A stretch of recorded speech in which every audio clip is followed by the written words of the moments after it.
नमो नमः मित्रों, मैं विकास कुमार मिश्र आप सभी का घटना चक्र के ऑनलाइन प्लेटफॉर्म पे हार्दिक स्वागत अभिनंदन करता हूं। मित्रों, आज फिर से हम लोग क्या करते हैं, लाइव आ गए हैं और फिर से संस्कृत की कक्षा को प्रारंभ करते हैं। पुनः सुपर टेट के पाठ्यक्रम को हम लोग देखते हैं। कल जहां तक हमने पढ़ाया था उसके आगे से आज हम लोग फिर से कंटिन्यू करते हैं। तो चलिए देर न करते हुए हम लोग सीधे पाठ्यचर्या पे बात करते हैं। ठीक मित्रों, तो हम लोगों ने अभी तक क्या बात कर लिया था? वर्ण विचार हो चुका है, महत्व सूत्र हो चुका है और प्रत्याहार पे हम लोगों ने बात कर रखा था। और आज हम आगे किस पे बात करेंगे मित्रों? तो आज हम लोग वर्णों का उच्चारण स्थान देखेंगे कि क्या जो भी वर्ण हुए, क्योंकि संस्कृत व्याकरण में 63 या 64 ध्वनि वर्ण माने गए हैं। जो पाणिनि शिक्षा ग्रंथ है, शिक्षा ग्रंथ के अनुसार, पाणिनि शिक्षा ग्रंथ के अनुसार क्या कहते हैं, वर्णों की जो संख्या है 63 या 64 मानी गई है। कितनी मानी गई है मित्रों? 63 या 64। ठीक, इतनी ध्वनियां मानी गई। तो वे ध्वनियां आखिर मुख के किन किन भागों से उच्चारित होती हैं, उन्हीं भागों को हमें क्या करना है, जानना है कि ये वर्ण कहां से उच्चारित होते हैं। तो आइए देखते हैं। टॉपिक आपके समक्ष देख ही रहा है बोर्ड पे कि वर्णों के उच्चारण स्थान। तो कहा पहला है सूत्र, आप लोग देखते चलिएगा क्योंकि जो प्रश्न में पूछता है आपसे, देखिए आप लोग कहते हैं कि ट्रिक से पढ़ाइए, ट्रिक से पढ़ाइए सर, ट्रिक से पढ़ाइए। कोई दिक्कत नहीं है, ट्रिक से भी पढ़ाया जा सकता है, ऐसी कोई बड़ी बात नहीं है। ठीक, लेकिन परीक्षा के दौरान आपसे ट्रिक से नहीं पूछता, बल्कि क्या करता है, कोई ना कोई सूत्र दे देगा, कुछ ना कुछ इस तरह से जो भी है संस्कृत के उल्लिखित शब्द दे देते हैं और वही आपसे पूछता है कि अको विसर्जनिया नाम, इतना दे देगा, डैश खाली, क्या करना है, क्या भरना है? तो कंठ आपको भरना है, ईचु यशा नाम, तालु आपको भरना है, या तालु दिया रहेगा, ईचु यशा नाम भरना होगा, इस तरह से। या फिर आपसे पूछ लेता है कि व का उच्चारण स्थान क्या होगा, व का उच्चारण स्थान क्या है। तो इस तरह से प्रश्न पूछता है मित्रों। तो हम लोग क्या करेंगे, सूत्रार्थ सूत्र को देखते हुए, संस्कृत के जो भी उक्तियां उन्हें देखते हुए हम लोग क्या करेंगे, देखते हुए चलते हैं। ठीक, तो पहला है, यहां देखेंगे, कहा अको विसर्जनिया नाम कंठ। क्या कहा मित्रों कि अको विसर्जनिया नाम कंठ, अर्थात कु कहने का तात्पर्य है मित्रों क वर्ग।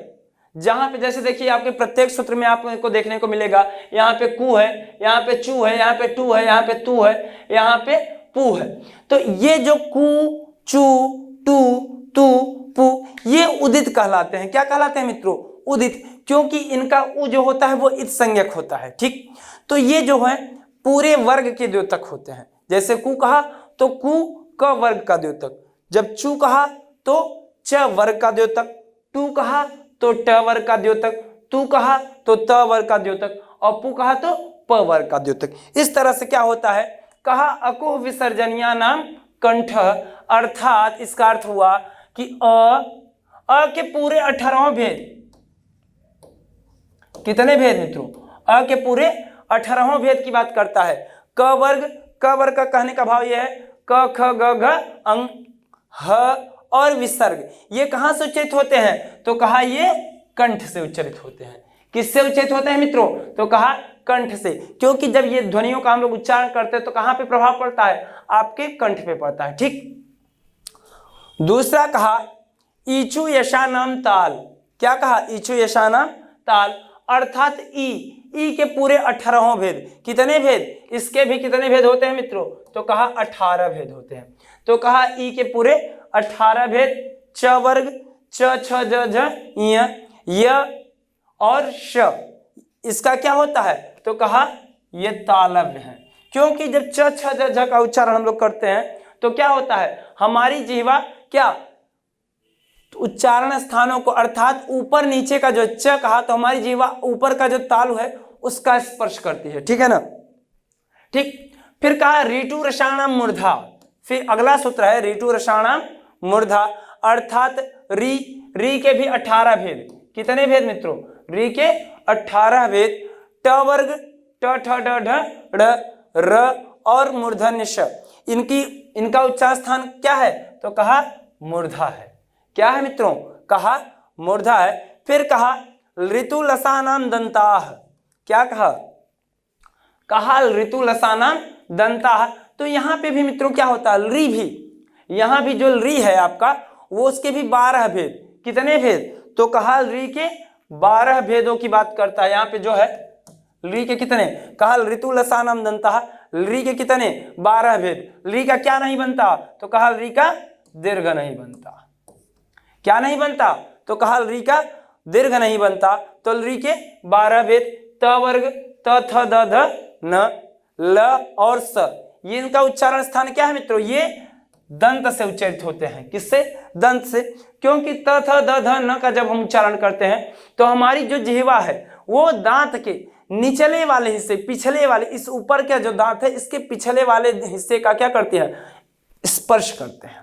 जब स्पर्श करते हैं तो क्या होता है, ये दंत से कोई जब इन ध्वनियों का उच्चारण करते समय, तथा दधा न का उच्चारण करते समय जब जीवा दांतों का स्पर्श करती है तो अतः इन्हें दंत की श्रेणी में गिना जाता है। इनका उच्चारण स्थान क्या है मित्रों, तो कहा इनका उच्चारण स्थान दंत है। फिर कहा उपपधमा नियानाम ओष्ठौ, कहा उपपधमा नियानाम ओष्ठौ, अर्थात उ के कितने, तो आप लोगों को पता है अ ई उ, ठीक, इसके भी 18 भेद। किसने, 18 भेद, ठीक। तो कहा उ प वर्ग प फ ब भ म और उपधमानीय प फ, उपधमानीय प और फ। क्योंकि आपको पता है कहा कि विसर्ग के बाद, विसर्ग के बाद यदि प या फ आए तो विसर्ग के स्थान पर क्या लिखा जा सकता है, उपधमानीय प्रयोग किया जा सकता है। क्योंकि ये वैदिक प्रयोग है। क्या है, वैदिक प्रयोग है। तो इनका उच्चार स्थान क्या है, तो कहा इनका उच्चार स्थान ओठ है।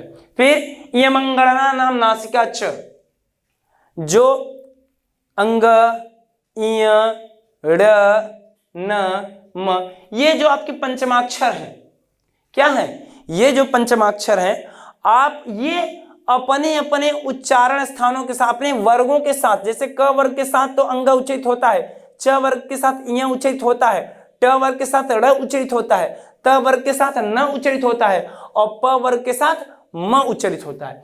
अपने अपने उच्चारण स्थानों के साथ तो ये उच्चारित होते हैं पंचमाक्षर, किंतु ये नासिका से भी उच्चारित होते हैं। किससे भी उच्चारित होते हैं मित्रों, तो ये नासिका से भी उच्चारित होते हैं, इसीलिए इन्हें अनुनासिक वर्ण भी कहा जाता है। ये नासिका से भी उच्चारित होते हैं।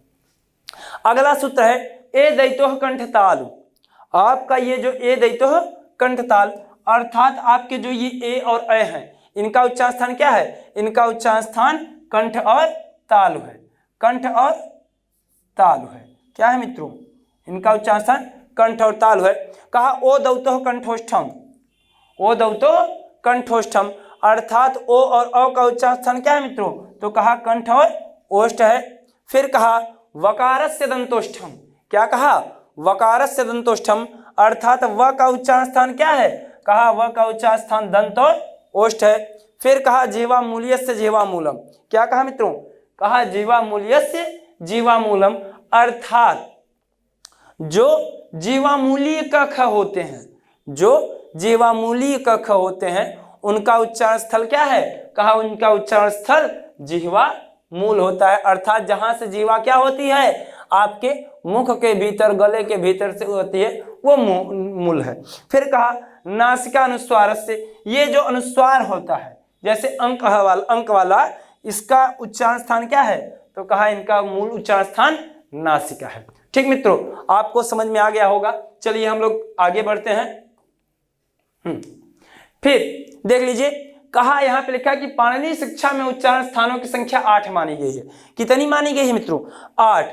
तो कहा ध्यान रखिएगा, कहा कि उरस, उरस क्या है, हृदय है, उरस हृदय, कितने हैं, 8 हैं।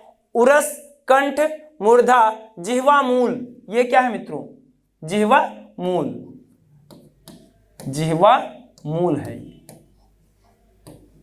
ठीक, जिह्वा मूल, दंत, नासिका, ओठ, ओष्ठ और ताल, ये आपके क्या है, ये आपके 8 उच्चारण स्थान माने गए हैं। ये कहाँ पे दिए हैं, तो कहा पाणिनि शिक्षा नामक ग्रंथ में दिया गया है। ठीक, ये जान लीजिए, उरस आपके पहली बार मिल रहा होगा शायद। तो कहा कि जो संयुक्त ह होते हैं, संयुक्त ह या फिर संयुक्त ल कह लें, ठीक, संयुक्त ह या संयुक्त ल कह लें, ये क्या होते हैं, सीधे उरस यानी कि हृदय से उच्चारित होते हैं। री और री, री, ठीक, ये कहाँ से उच्चारित होते हैं, तो हृदय से उच्चारित होते हैं। ठीक, हम लोग आगे बढ़ते हैं। आइए हम लोग अब बात करते हैं कहाँ पे, वर्णों का उच्चारण प्रयत्न।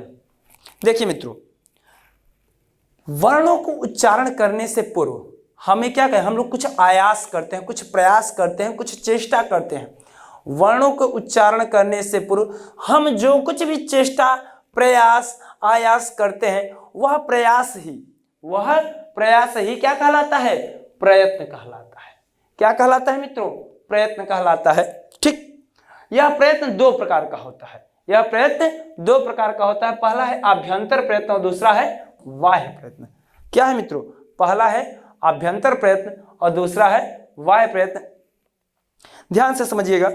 आभ्यंतर प्रयत्न में क्या होता है, ध्वनि उदर प्रदेश से, जो ध्वनि होती है वह उदर प्रदेश से उठती है। वास्तविकता में यह ध्वनि पहले वायु होती है। क्या होती है, पहले वायु होती है और उदर प्रदेश से उठकर, अर्थ उदर का अर्थ पेट होता है, ठीक है, तो कहा उदर प्रदेश से अर्थात पेट से उठकर जब ये ऊपर आती है तो आपकी वाग तंत्रिकाओं में घर्षण उत्पन्न हो जाता है। वाग तंत्रिकाओं में घर्षण उत्पन्न होने के कारण वो जो वायु है ध्वनि में परिवर्तित हो जाती है। किस में परिवर्तित हो जाती है मित्रों, ध्वनि में परिवर्तित हो जाती है। और वो वायु ध्वनि में परिवर्तित होने के बाद क्या होता है, कंठ तक आती है। कहां तक आती है, कंठ तक आती है।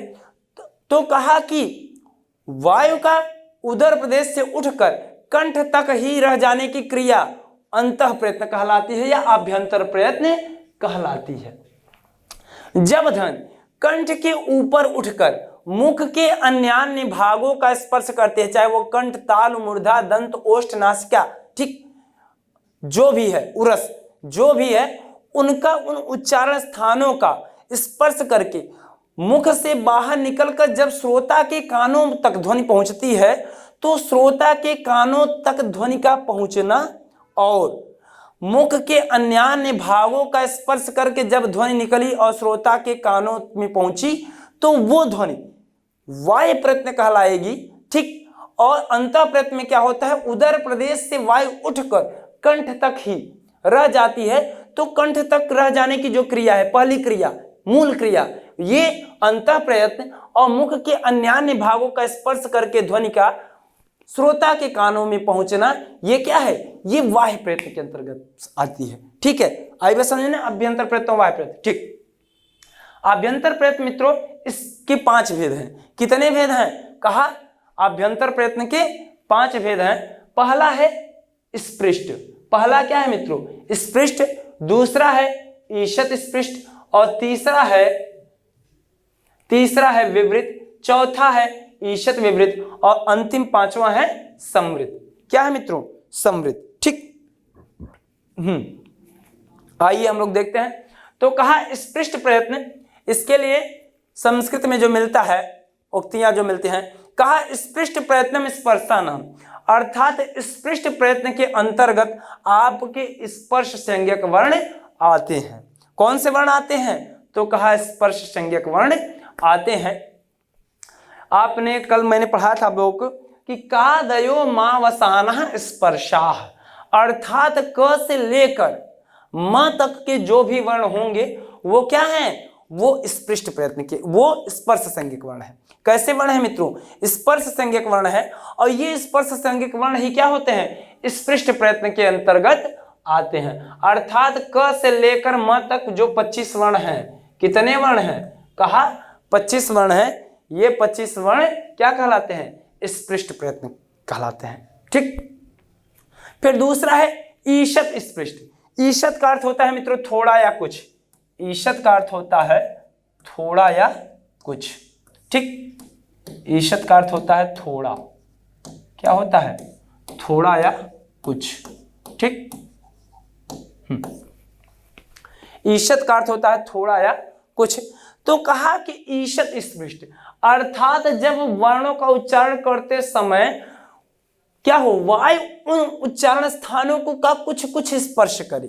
क्या करे, कुछ कुछ स्पर्श करे या कम मात्रा में प्रयोग हो, कुछ कुछ स्पर्श करे या वायु का कम मात्रा में प्रयोग होना, यह क्या कहलाता है? ईशत स्पृष्ट कहलाता है। क्योंकि स्पृष्ट का अर्थ होता है छूना, स्पृष्ट का अर्थ होता है स्पर्श करना या छूना, स्पृष्ट का अर्थ होता है स्पर्श करना या छूना।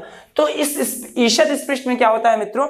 वायु जो होती है या ध्वनि जो है वो उच्चारण स्थानों का कुछ कुछ स्पर्श करती है या थोड़ा थोड़ा स्पर्श करती है, तो इसके अंतर्गत ईशत स्पृष्ट के अंतर्गत कहा ईशत स्पृष्टम अंतःस्थानम, अर्थात अंतस्थ वर्ण आते हैं। कौन से वर्ण आते हैं? अंतस्थ वर्ण आते हैं। और कल मैंने आप लोगों को बताया था कि यणो अंतस्था, अर्थात यण प्रत्याहार के जो वर्ण होते हैं वो अंतस्थ संज्ञक वर्ण कहलाते हैं। अर्थात य, व, र, ल आपके अंतस्थ संज्ञक वर्ण हैं। ठीक, तो यहाँ पे ईशत स्पृष्ट के अंतर्गत आपके 4 वर्ण य, व, र, ल। ठीक, फिर तीसरा है विवृत। क्या है मित्रों? विवृत। विवृत का अर्थ होता है खुला होना। विवृत का अर्थ क्या होता है मित्रों? विवृत का अर्थ होता है खुला होना। क्या अर्थ होता है? विवृत का अर्थ होता है खुला होना। अर्थात कहा विवृतम स्वराणाम, अर्थात इनका उच्चारण करते समय प्राण वायु का मार्ग पूरी तरीके से खुला होता है। ध्वनि का कहीं भी अवरुद्धन नहीं होता, कहीं पे ध्वनि अवरुद्ध नहीं होती, कहीं पे रुकती नहीं, बल्कि क्या होता है? वह पूर्ण रूप से स्वच्छंद रूप से उच्चारित होती है। तो कहा कि विवृतम स्वराणाम, अर्थात इनका उच्चारण करते समय मुख पूरी तरीके से खुला होता है। इसके अंतर्गत आपके सारे स्वर आते हैं। संस्कृत में 9 स्वर होते हैं और 9 स्वर इसके अंतर्गत आते हैं। कहा अ, ई, उ, री, री, ए, ओ, ऐ, औ। ये जो आपके 9 स्वर हैं, 9 स्वर विवृत के अंतर्गत आते हैं। ठीक मित्रों, फिर है आपका ईशत विवृत। ईशत का अर्थ फिर मैंने बताया आपको थोड़ा या कुछ, विवृत का अर्थ होता है खुला होना। अर्थात ईशत विवृत वे वर्ण होते हैं जिनका उच्चारण करते समय मुख क्या हो? थोड़ा खुला हो या कुछ कुछ खुला हो। ठीक, तो इसके अंतर्गत आपके उष्म संज्ञक आते हैं, वर्ण आते हैं। कौन से वर्ण आते हैं? उष्म संज्ञक वर्ण आते हैं, अर्थात श, श, स, ह आपके वर्ण आते हैं। अंतिम है मित्रों समृत। अंतिम कौन सा है? तो कहा अंतिम है समृत। समृत के अंतर्गत मित्रों मात्र अ आता है। समृत का अर्थ होता है बंद होना। समृत का अर्थ क्या होता है मित्रों? तो कहा बंद होना आता है, और इसके अंतर्गत मात्र ह्रस्व अ आता है और कुछ नहीं आता। कौन सा वर्ण आता है? मात्र ह्रस्व अ, छोटा अ जिसमें एक मात्रा का प्रयोग होता है, बस वही आता है और कुछ भी नहीं आता। यहां पे देखिए समृत में लिखा है कि ह्रस्वस्य अवर्णस्य प्रयोगे समृतम, अर्थात प्रयोग अर्थात उच्चारण की प्रक्रिया में असमृत होता है। समृत का अर्थ होता है बंद होना, अर्थात जब हम वर्णों का उच्चारण करते हैं तो जब हम लोग अ का उच्चारण करते हैं, किसके? ह्रस्व अ का, तो क्या होता है कि कंठ पे आपके प्रभाव नहीं पड़ता, अर्थात प्राण वायु का मार्ग पूरी तरीके से बंद होता है। यहां पर क्या होता है? मुख से वायु बाहर नहीं निकलती। किसके उच्चारण में? तो मात्र ह्रस्व अ का उच्चारण करते समय प्राण वायु मुख से बाहर नहीं निकलती। ठीक, तो समृत के अंतर्गत मात्र अ आता है। कहा कि प्रयोग या अर्थात उच्चारण की प्रक्रिया में असमृत होता है, किंतु क्या होता है? कहा प्रक्रिया दशायाम तो विवृतम एव, अर्थात प्रक्रिया कहने का भाव यह है कि साधनिका, जब हम लोग क्या करते हैं? सूत्रों का सूत्र साधनिका करते हैं, अर्थात जैसे कि आप लोग देखते हैं इत्यादि जो शब्द है, इत्यादि जो यण संधि के अंतर्गत है, हम लोग जब इसकी सिद्धि करते हैं तो सिद्धि की प्रक्रिया में क्या होता है? ये जो ह्रस्व अ है ये क्या हो जाता है? ये विवृत हो जाता है। क्या हो जाता है? विवृत हो जाता है। देखिए आप लोग कंफ्यूज मत होइएगा। प्रश्न में अगर आपसे पूछता है कि ह्रस्व अ है तो समृत है, क्या है? समृत है, किंतु ध्यान रखिएगा प्रक्रिया की दशा में, अर्थात प्रक्रिया की दशा में कहने का भाव यह है कि साधनिका की प्रक्रिया में क्या होता है? ये विवृत हो जाता है। क्यों? क्योंकि अन्य स्वरों के साथ इसकी समानता बनी रहे, ये स्वरों का विजातीकरण हो, एक जाति में बना रहे, इसलिए क्या किया गया? इसको किसमें रख दिया गया, विवृत के अंतर्गत ही रख दिया गया। ठीक मित्रों, आइए हम लोग आगे बढ़ते हैं। आशा करते हैं आपको अंतः प्रयत्न समझ में आ गया होगा। आइए हम आगे बढ़ते हैं, आगे चलते हैं। अब हम लोग देखते हैं बाह्य प्रयत्न। कौन सा प्रयत्न मित्रों, बाह्य प्रयत्न। तो देखते हैं बाह्य प्रयत्न में क्या है। देखिए मैंने आपको बताया ना कि जब वायु कंठ के ऊपर उदर प्रदेश से उठी और कंठ तक ही रह गई, अर्थात श्रोता के कानों तक ध्वनि नहीं पहुंची, वो ध्वनि अंतः प्रयत्न है। और मुख के अन्यान्य भागों का, अन्यान्य उच्चारण स्थलों का स्पर्श करके जब ध्वनि श्रोता के कान में पहुंची तो वो ध्वनि क्या है, बाह्य प्रयत्न कहलाती है। क्या कहलाती है, बाह्य प्रयत्न कहलाती है। यह बाह्य प्रयत्न 11 प्रकार का होता है मित्रों। कितने प्रकार का होता है, तो कहा बाह्य प्रयत्न 11 प्रकार का होता है। कौन कौन सा, तो कहा विवार, संवार, श्वास, नाद, घोष, अघोष, अल्प प्राण, महाप्राण, उदात्त, अनुदात्त और स्वरित। ये 11 प्रकार हैं। कौन कौन से, विवार, संवार, श्वास, नाद, घोष, अघोष, अल्प प्राण, महाप्राण, उदात्त, अनुदात्त और स्वरित।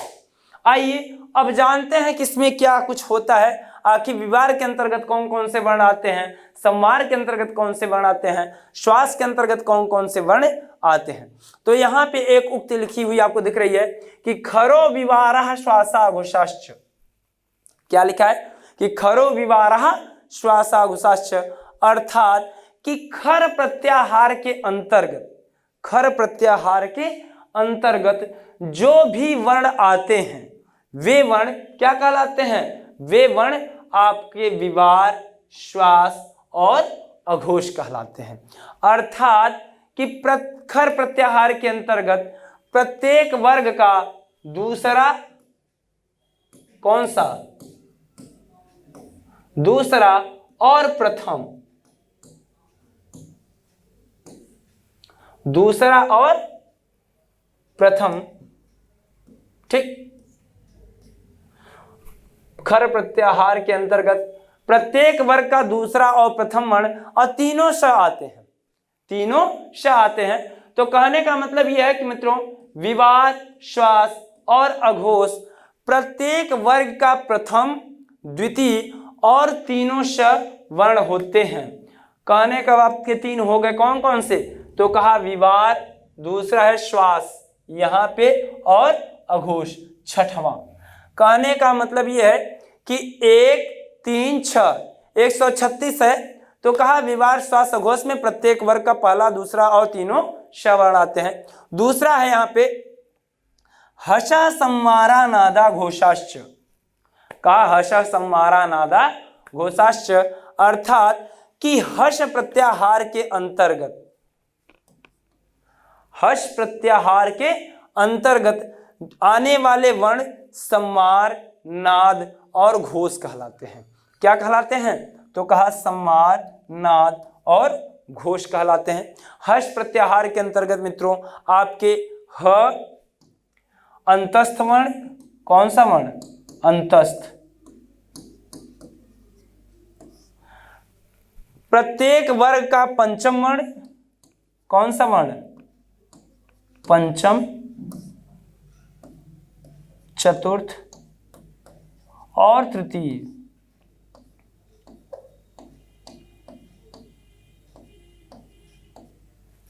और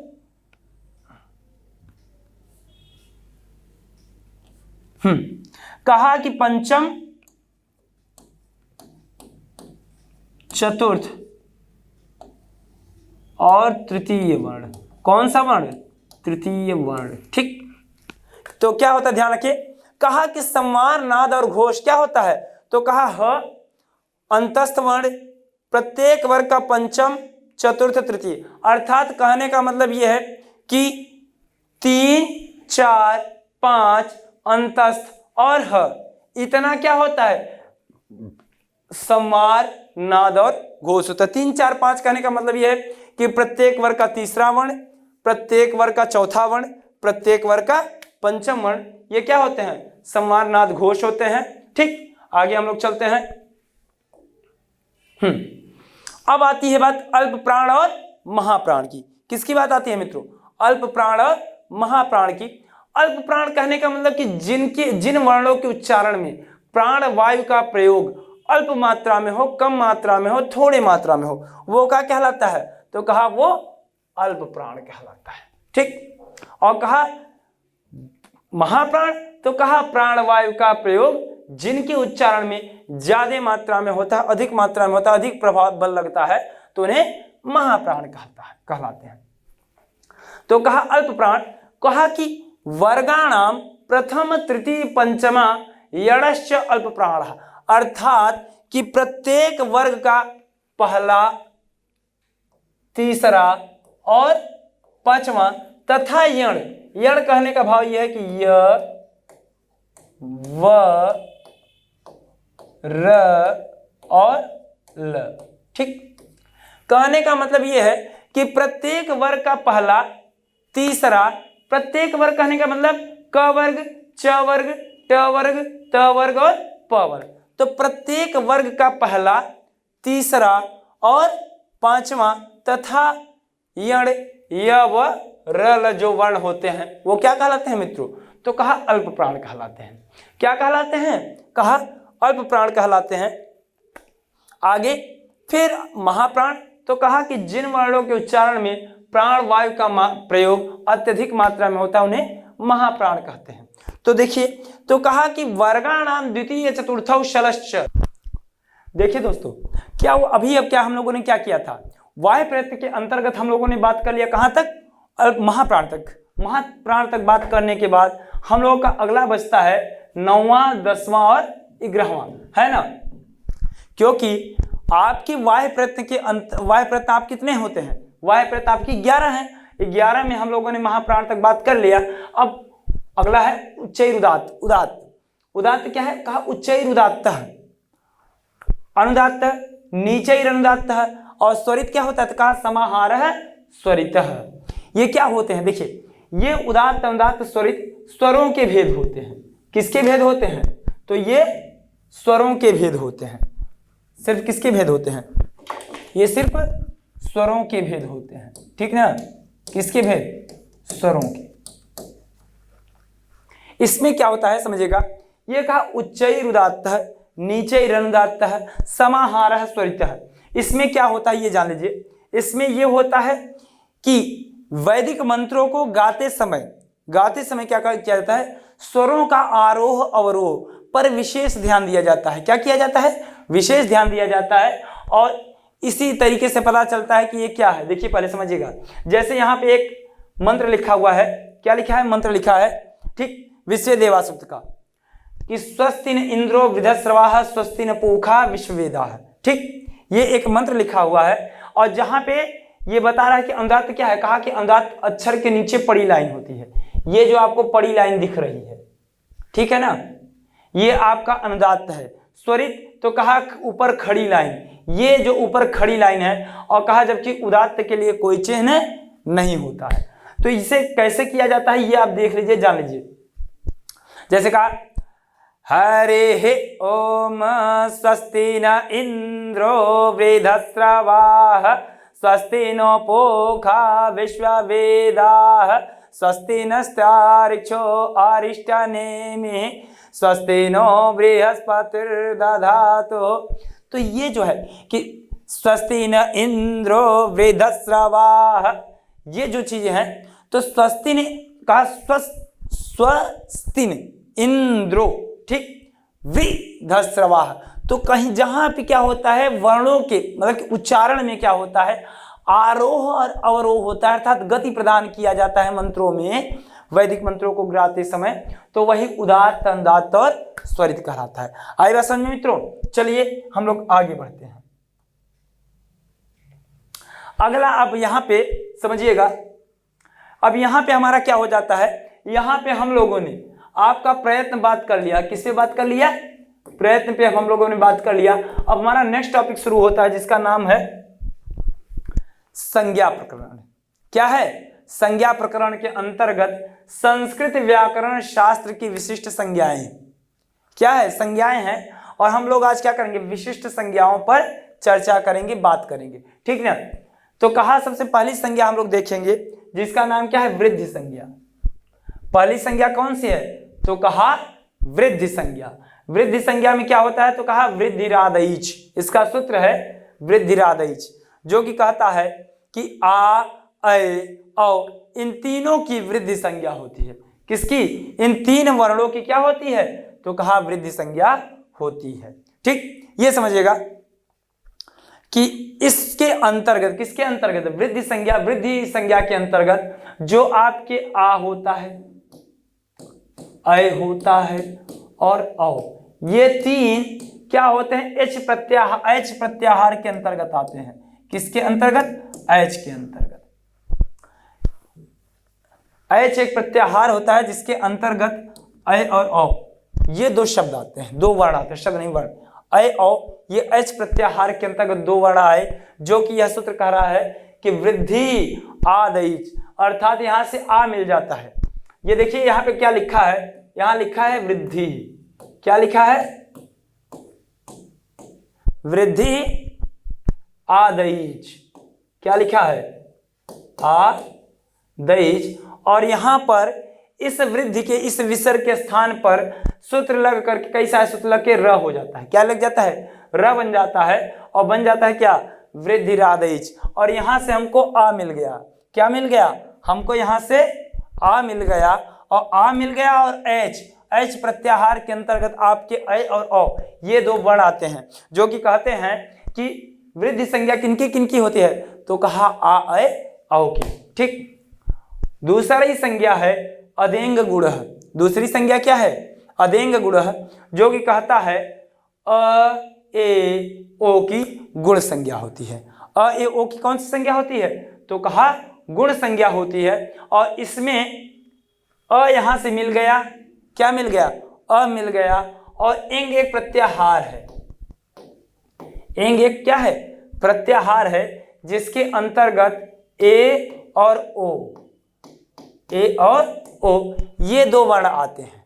यही दो वर्ण आते हैं जो कि बतलाते हैं, क्या बतलाते हैं, कि अ, ए, ओ की गुण संज्ञा होती है।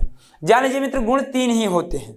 गुण क्या होते हैं, तो कहा गुण सदैव तीन ही प्राप्त होते हैं प्रकृति में, चाहे वह साहित्य शास्त्र में हो, किसमें हो, चाहे साहित्य में हो, चाहे दर्शन में हो, और चाहे व्याकरण में हो। किसमें हो, व्याकरण में हो। क्योंकि साहित्य शास्त्र में जो तीन गुण पाए जाते हैं वो है आपके प्रसाद, ओज, माधुर्य। प्रसाद, ओज और माधुर्य, ये आपके तीन गुण कहाँ पाए जाते हैं, तो कहा साहित्य में पाए जाते हैं। दर्शन में कहा, तो दर्शन के अंतर्गत आपके सत्व, रज और तम, ये तीन गुण पाए जाते हैं। और व्याकरण में आपके तीन गुण कौन कौन से हैं, तो कहा अ, ए, ओ, ये तीन गुण होते हैं कहाँ पे, व्याकरण में होते हैं। ठीक, आइए आगे चलते हैं। अगली आपकी संज्ञा है संयोग संज्ञा। अगली संज्ञा क्या है, तो कहा संयोग संज्ञा। संयोग संज्ञा अर्थात योग होगा, किस, क्या होगा, समुचित रूप से संयोग, संयोग। कहा जब समुचित रूप से क्या हो, योग हो, वही क्या होता है, संयोग होता है। ठीक, कहा हलो अनंतरा संयोग है, इसका सूत्र क्या है, हलो अनंतरा संयोग, अर्थात दो या दो से अधिक व्यंजन जिनके मध्य में कोई भी स्वर न हो, न आए, उनकी संयोग संज्ञा होती है। उनकी कौन संज्ञा होती है, तो कहा उनकी संयोग संज्ञा होती है। अर्थात ये समझिए, जैसे यहाँ पे राष्ट्र दिया हुआ है, क्या दिया है, राष्ट्र दिया है। यहाँ पे राष्ट्र में क्या है, राष्ट्र शब्द में देखिए, राष्ट्र शब्द कौन सा, राष्ट्र। अब यहाँ पे देखिए, र, आ, श, ट, सॉरी, ठीक, र यहां कर देते हैं, ठीक ना। ठीक, तो यहां पे देखिए, बात समझिएगा। यहां पे कहा ये सूत्र हलो अनंतरा संयोगा क्या कहता है, कहता है कि बीच में व्यंजन व्यंजन ही हो, क्या हो, अगर स्वर न आए, व्यंजनों के बीच में अगर कोई स्वर न आए तो उनकी संयोग संज्ञा होती है, अर्थात वो सारे व्यंजन जुड़ जाते हैं। जैसे राष्ट्र आपने देख लिया अभी, ठीक, क्योंकि यहाँ देखिए श ट र के बीच में कोई भी व्यंजन वर्ण नहीं आया, ठीक। उसी तरीके से आपका यहाँ बुद्धि दिख रहा है, क्या दिख रहा है, यहाँ पे बुद्धि दिख रहा है, जो कि क्या है, बुद्धि में भी क्या है, बुद्धि, ठीक। तो देखिए इसमें क्या होता है, जब वर्ण विच्छेद हम लोग करते हैं, वर्ण विच्छेद हमने किया तो ब उ बुद्धि, द ध ई, ठीक। तो यहां यह समझिए कि उ के अनंतर, उ के बाद द ध आया, इन दोनों के बीच में कोई भी क्या है, व्यंजन वर्ण न आने के कारण, क्योंकि द के बाद ना तो व्यंजन वर्ण नहीं ना इस ध के पहले है, तो यहाँ पे ध और द के बीच में कोई व्यंजन वर्ण न होने के, कोई स्वर वर्ण न होने के कारण इन दोनों की संयोग संज्ञा हुई और बना क्या, बुद्धि। इसी तरीके से आपके ब्रह्म है, ब्रह्मा है, ठीक है ना, जाह्नवी है, इत्यादि बहुत सारे शब्द हैं, ठीक है ना। जितने भी या तो काल, जितने भी आपके जन संधि के अंतर्गत आने वाले वर्ण हैं वो सब क्या है, संयोग वाले वर्ण हैं, क्या है, संयोग वाले वर्ण है, ठीक।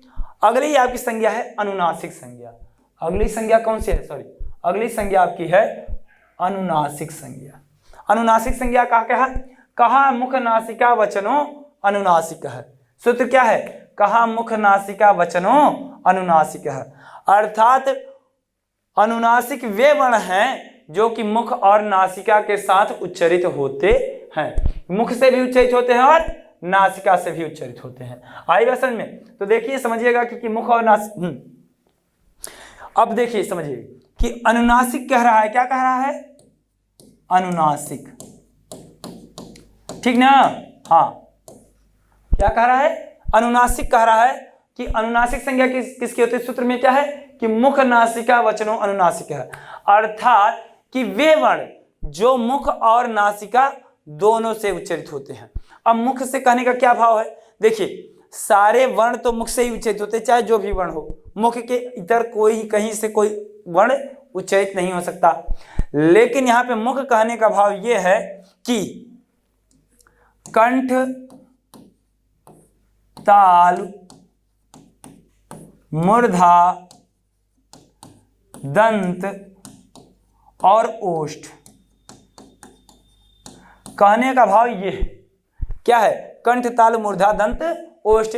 मुख कहने का प्रयोजन ये है क्योंकि देखिए अब अगर या तो सूत्र में देता कि कंठ से, ठीक है, कंठ नासिका या तालु नासिका या मूर्धा नासिका या दंत नासिका या ओष्ठ नासिका, इतना कहता तो काफी ज्यादा वक्त यहाँ पर क्या होता, सूत्र बहुत बड़ा हो जाता। लेकिन मुख कह देने से क्या हो गया, काम इतने मुख कह देने से इन पांचों का बोध हो गया। आइएगा समझ में ना, इन पांचों का बोध हो गया। अब यहीं पे नासिका हम लगा दें, क्या लगा दें,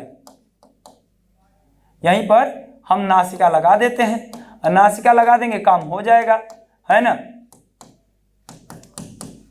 ठीक। देखिए अब ये समझिएगा कि जो वर्ण कंठ और नासिका दोनों से उच्चरित होता है, तो क वर्ग में जो कहने का जो पंचमाक्षर होते हैं, अंगा, ठीक है, इया, र, न, म, ये जो हैं वे कंठ, ताल, मूर्धा, दंतोष्ठ से पंचमाक्षर उच्चरित होते हैं, क्योंकि अपने अपने, जैसे कहा कि अको विसर्जनिया नाम कंठ, तो क वर्ग के साथ अंग उच्चरित हो रहा है, च वर्ग के साथ इया उच्चरित हो रहा है, ट वर्ग के साथ ड़ उच्चरित हो रहा है, त वर्ग के साथ न उच्चरित हो रहा है, प वर्ग के साथ म उच्चरित हो रहा है। ये अपने अपने उच्चारण वर्गों के साथ तो उच्चरित हो रहे हैं, किंतु ये नासिका से भी उच्चरित हो रहे हैं। किससे, नासिका से, क्योंकि एक सूत्र आता है इमंगलना नाम नासिका च, ठीक है, अर्थात कि ये इमंगलना नाम नासिका, अर्थात ये जो पंचमाक्षर हैं अपने अपने उच्चारण स्थानों के साथ साथ नासिका से भी उच्चरित होते हैं, इसीलिए इनको क्या कहा जाता है, अनुनासिक वर्ण कहा जाता है। क्या कहा जाता है? अनुनासिक वर्ण कहा जाता है। और देख लीजिए जैसे अंग, इय, ड़, न, म आदि। और ये यहाँ पर देखिए जो अर्धचंद्र बिंदी वाला ये रूप होता है, ये जो होता है यह अनुनासिक का चिन्ह होता है। किसका होता है? अनुनासिक का चिन्ह होता है। अर्थात जिसके ऊपर ये वाला चिन्ह लग गया वे वर्ण क्या हो जाएंगे? अनुनासिक वर्ण हो जाएंगे। ठीक, तो क्या करते हैं, आज की क्लास हम लोग यहीं पे समापन की ओर ले चलते हैं। ठीक मित्रों, धन्यवाद। आपको क्लास कैसी लगी कमेंट सेक्शन में जरूर बताइएगा। धन्यवाद मित्रों।